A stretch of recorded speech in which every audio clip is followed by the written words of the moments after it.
Okay, we're here post-game with the Yellow Jackets 3 seniors after the senior day wrapped up here at home. BW on the wrong end of the score tonight. Mount Union 3, Baldwin Wallace 1. And from left to right, the way we see it at home, Rachel Bender, Bree Osborne, and Cassandra Waickman. Rachel, let's start with you. You've had an incredible career here at BW, and tonight was the final time to play at home, although you are guaranteed an OAC tournament berth, so you know that there is postseason play coming.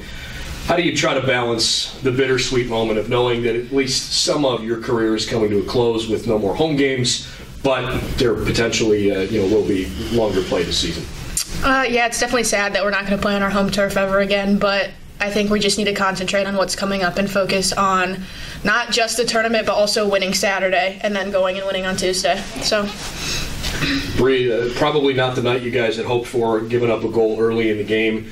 What was it about that sequence that kind of allowed the goal to happen, and how was it difficult to respond to that? I think everything was just jumbled up and nobody was really where they needed to be, and people weren't communicating as much as we needed to, but I think we bounced back the second half and did what we know that we should have been doing the first half. Cass, I hate to ask you about an injury, but there was a point in the second half where clearly some lower leg injury had bothered you. How much of it was in your thought process of, there's roughly 25 minutes left in the game and this is my last time to probably play at home and this isn't how I want to go out? That was a huge part of it. I would not let Gary not let me go back in. It was just one of those things that this is my last home game, this is the last time we get to play on that turf, and you just kind of had to buckle down and get through it. A question for each of the three, and we'll start with Rachel. Now that this is the last opportunity, at least for us, to talk post-game, what has it meant to you to put on a BW uniform?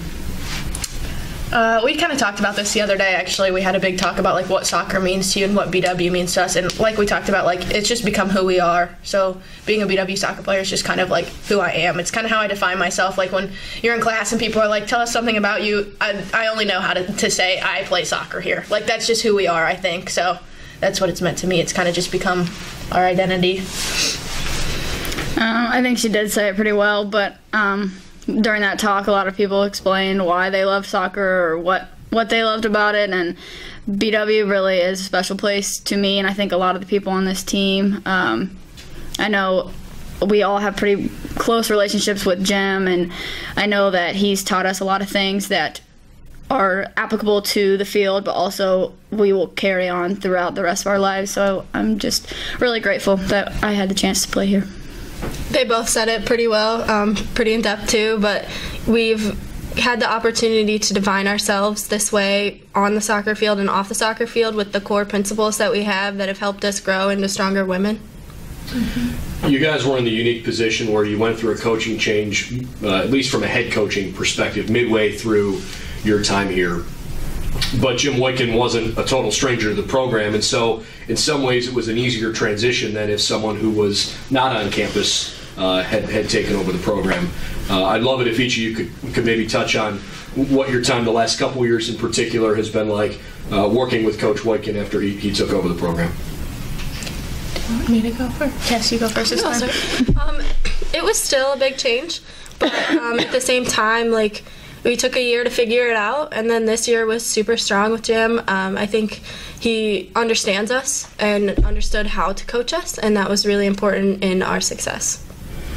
I definitely think it was different, but I don't feel like it was just a complete 360 just because we did know him, which made it a lot easier, like you said. But it's been great.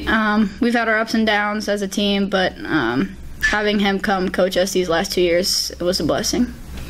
Yeah, kind of off of what Cass said with women, I think Jim really knows how to deal with women and how to give us opportunities to grow, not just on the field but off the field as independent, strong women. And he knows he's given us so many opportunities to talk to different people. And it's not just about soccer for him, so he's made this a whole life thing. He wants us to grow as individuals as a whole, which is super unique because you don't always have that coming from a coach. So I think we were super lucky to have that from him too. This is supposed to be somewhat reflective, but I don't want to feel too reflective because you do have some games in front of you. You've got one more regular season game. you have a chance to perhaps go ruin Marietta's senior day down in Southern Ohio, and then you are guaranteed to play in the OAC tournament, the postseason. So maybe one final thought from each of you on what it's like to qualify for the OAC tournament, and maybe something you learned from last year's OAC tournament loss at Otterbein that you think maybe could help you this year round. Bree, we'll start with you. Well, I think that it's important to not take for granted that we're going to the tournament, because not all teams get to go there. So I think it's something that we have to be humbled by and be prepared for, which is what we're going to be doing these next few days. And Otterbein obviously didn't turn out the way we wanted it to, but I think that a lot of lessons were learned from that. So I think maybe this year will be different. I think a big lesson that we're taking into this year, excuse me, is that it's all based on effort, and the effort that we put in and how much we really want it and how far we want to go. Yeah, I think one thing that we really need to keep stressing and remember, obviously Saturday, but going into tournament, is Jim always says it before every game, is to believe in ourselves, because we have the talent, we have the skill, but at the end of the day we need to believe in ourselves as much as they believe in us, as much as we believe in each other. So that's something we're going to keep stressing every single day, is just to believe in ourselves.